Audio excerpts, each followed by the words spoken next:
ইহকালীন ও পরকালীন শান্তির চাবিকাঠি ইহসান। মহান আল্লাহকে খুশি করার অন্যতম আমল হল ইহসান। শব্দটি অনেক ছোট হলেও এর অর্থ ও মাহাত্ম্য ব্যাপক। বিজ্ঞ আলেমরা ইহসানকে বিভিন্নভাবে সংজ্ঞায়িত করেছেন। এটি অন্যের প্রতি অবিচার ও অন্যায়ের বিপরীত। এর অর্থ হল সব ধরনের কদর্য ও নিন্দনীয় কাজ পরিহার করা এবং উত্তম ও সুন্দর কাজ করা। কেউ কেউ বলেছেন ইহসান হল এমনভাবে দায়িত্ব পালন করা যা শরীয়ত অনুযায়ী সর্বোত্তম হয়। আবার আরেক সংজ্ঞায় বলা হয়েছে ইহসান হল আল্লাহকে এমনভাবে উপাসনা করা যেন তুমি তাকে দেখতে পাচ্ছ। যদি তা সম্ভব না হয় তবে অন্তত এই বিশ্বাস রাখা যে তিনি তোমাকে দেখছেন। এছাড়া ইহসান মানে হল দেশ ও মানুষের কল্যাণে যথাসম্ভব উপকার ও মঙ্গল সাধন করা। এক কথায় বলতে গেলে ইহসান এক মহৎ গুণ যার মধ্যে সব উন্নত গুণের সম্মিলন ঘটেছে। ইহসান মানুষকে কল্যাণকামী হতে শেখায় এবং মানুষের মধ্যে সৌহার্দ্যপূর্ণ সম্পর্কের ভিত তৈরি করে। ইহসান মানুষকে নিঃস্বার্থ দান, দ্বিধাহীন আত্মত্যাগ, অহংকারহীন অনুগ্রহ ও অন্যকে সম্মান দিতে শেখায়। মহান আল্লাহ এই গুণের অধিকারী, কারণ তিনি তার সৃষ্টিজগতের প্রতি সদয় এবং সব কল্যাণ ও অনুগ্রহের মূল উৎস। পবিত্র কোরআনে ইরশাদ হয়েছে, আল্লাহই তো, যিনি তোমাদের জন্য পৃথিবীকে করেছেন অবস্থানস্থল, আকাশকে করেছেন উঁচু গম্বুজস্বরূপ, এক ছাদ, তোমাদের আকৃতিকে করেছেন সুন্দর এবং উৎকৃষ্ট বস্তু থেকে তোমাদের রিজিক দান করেছেন। তিনিই আল্লাহ, যিনি তোমাদের প্রতিপালক। তিনি অতি বরকতময় জগৎসমূহের প্রতিপালক। সূরা মুমিন আয়াত ৬-৪। নিচে কোরআন হাদিসের আলোকে ইহসানের কয়েকটি প্রকার তুলে ধরা হল। আল্লাহর ইবাদতে ইহসান। হাদিসে জিবরাইলে রাসূল সাল্লাল্লাহু আলাইহি ওয়াসাল্লাম ইহসানের এই শাখার সংজ্ঞা দিয়েছেন। তিনি বলেছেন, ইহসান হল তুমি এমনভাবে আল্লাহর ইবাদত করবে যেন তাকে দেখছ, যদি তাকে না দেখ তাহলে তিনি তোমাকে দেখছেন বলে অনুভব করবে। মুসলিম হাদিস ১। মা-বাবার প্রতি ইহসান। পবিত্র কোরআনে মহান আল্লাহ মা-বাবার সঙ্গে আচরণের ক্ষেত্রে ইহসান অবলম্বনের আদেশ করেছেন। ইরশাদ হয়েছে, তোমার প্রতিপালক নির্দেশ দিয়েছেন যে তাকে ছাড়া অন্য কারো ইবাদত করো না, মা-বাবার সঙ্গে সদ্ব্যবহার করো। মা-বাবার কোনো একজন কিংবা উভয়ে যদি তোমার কাছে বার্ধক্যে উপনীত হয়, তবে তাদের উফ পর্যন্ত বলো না এবং তাদের ধমক দিও না, বরং তাদের সঙ্গে সম্মানজনক কথা বলো। সূরা বনী ইসরাইল আয়াত ২-৩। এই আয়াতে মা-বাবার প্রতি সম্মান প্রদর্শনকে ইহসান বলে আখ্যা দেওয়া হয়েছে। প্রতিবেশীর প্রতি ইহসান। নবীজি সাল্লাল্লাহু আলাইহি ওয়াসাল্লাম প্রতিবেশীর সঙ্গে সদ্ব্যবহারের প্রতি উৎসাহ দিয়েছেন, যাতে সমাজে পরস্পর সৌহার্দ্যপূর্ণ সম্পর্ক তৈরি হয়, সমাজে শান্তি আসে। প্রতিবেশীর প্রতি ইহসানের গুরুত্ব বোঝাতে গিয়ে তিনি বলেছেন, যে ব্যক্তি আল্লাহ ও পরকালে ঈমান রাখে সে যেন তার প্রতিবেশীর প্রতি দয়াপরবশ হয়।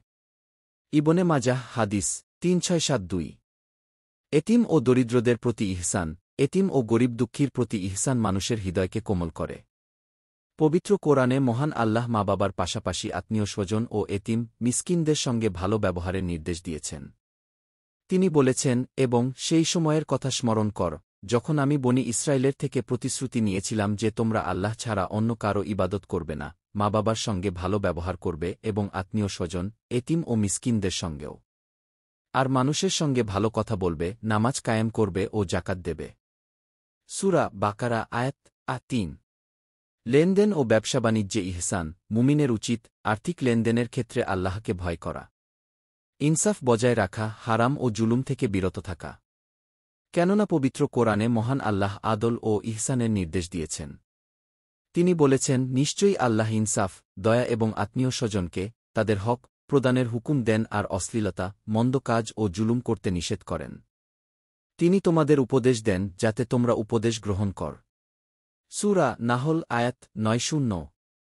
বিতর্কে ইহসান। পবিত্র কোরআনে মহান আল্লাহ বলেছেন, তুমি নিজ প্রতিপালকের পথে মানুষকে ডাকবে হিকমত ও সদুপদেশের মাধ্যমে, আর যদি কখনও বিতর্কের দরকার পড়ে তবে তাদের সঙ্গে বিতর্ক করবে উৎকৃষ্ট পন্থায়। সূরা নাহল আয়াত ১-২-৫। পশুপাখির প্রতি ইহসান। পশুপাখির প্রতি সদাচরণের অন্যতম রূপ হল তাদের খাদ্য ও পানি দেওয়া, যত্ন নেওয়া এবং প্রয়োজনে চিকিৎসা করা। যেসব প্রাণীর মাধ্যমে মহান আল্লাহ মানুষের খাদ্যের চাহিদা পূরণের নিয়ম করেছেন, তাদের জবাই করার ক্ষেত্রেও তাদের নিয়ম মেনে চলা। রাসূলুল্লাহ সাল্লাল্লাহু আলাইহি ওয়াসাল্লাম পশু জবাইয়ের সময় ছুরিকে ভালোভাবে ধার দেওয়ার নির্দেশ দিয়েছেন, যাতে প্রাণী অপ্রয়োজনীয় কষ্ট না পায়।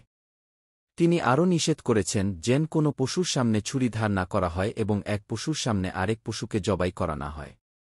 হজরত ওমর রাদিয়াল্লাহু আনহু ও দয়ার কারণে নির্দেশ দিয়েছেন যেন কোনো পশুর সামনে আরেকটি পশুকে জবাই না করা হয়। এটি ইসলামে দয়া ও ইহসানের অন্যতম শিক্ষা, যা শুধু মানুষের প্রতি নয় বরং সব সৃষ্টির প্রতিও প্রযোজ্য। কথাবার্তায় ইহসান, কথাবার্তায় উত্তম ভাষা ব্যবহার ও সম্মানসূচক শব্দ প্রয়োগও এক ধরনের ইহসান। একজন মুসলমানের উচিত আলোচনায় সুন্দর ও উত্তম ভাষা ব্যবহার করা। সে যেন সদ্ব্যবহার ও ভালো কথা বেছে নেয়, যাতে অপ্রয়োজনীয় বিরোধ সৃষ্টি না হয়। অনেক সময় তর্কবিতর্ক থেকে শয়তানের প্ররোচনায় তা কলহ ও সংঘর্ষে রূপ নেয়, যা সমাজে অশান্তি ও অনৈক্য ছড়িয়ে দেয়। পবিত্র কোরআনে ঈর্ষাদ হয়েছে, আমার মুমিন বান্দাদের বলে দাও, তারা যেন এমন কথাই বলে যা উত্তম। নিশ্চয়ই শয়তান মানুষের মধ্যে ফ্যাসাদ সৃষ্টি করে। নিশ্চয়ই শয়তান মানুষের প্রকাশ্য শত্রু। সূরা ইসরাঈল আয়াত ৫-৩। উল্লিখিত আলোচনা দ্বারা স্পষ্ট হয়ে যায়, মানুষ যদি তার জীবনের প্রতিটি পর্যায়ে ইহসান অবলম্বন করত, তাহলে তার ব্যক্তিজীবন ও সামাজিক জীবনের অনেক সমস্যার সমাধান হয়ে যেত। সমাজের চিত্র পাল্টে যেত। পরস্পর হিংসাবিদ্বেষ দূর হয়ে যেত।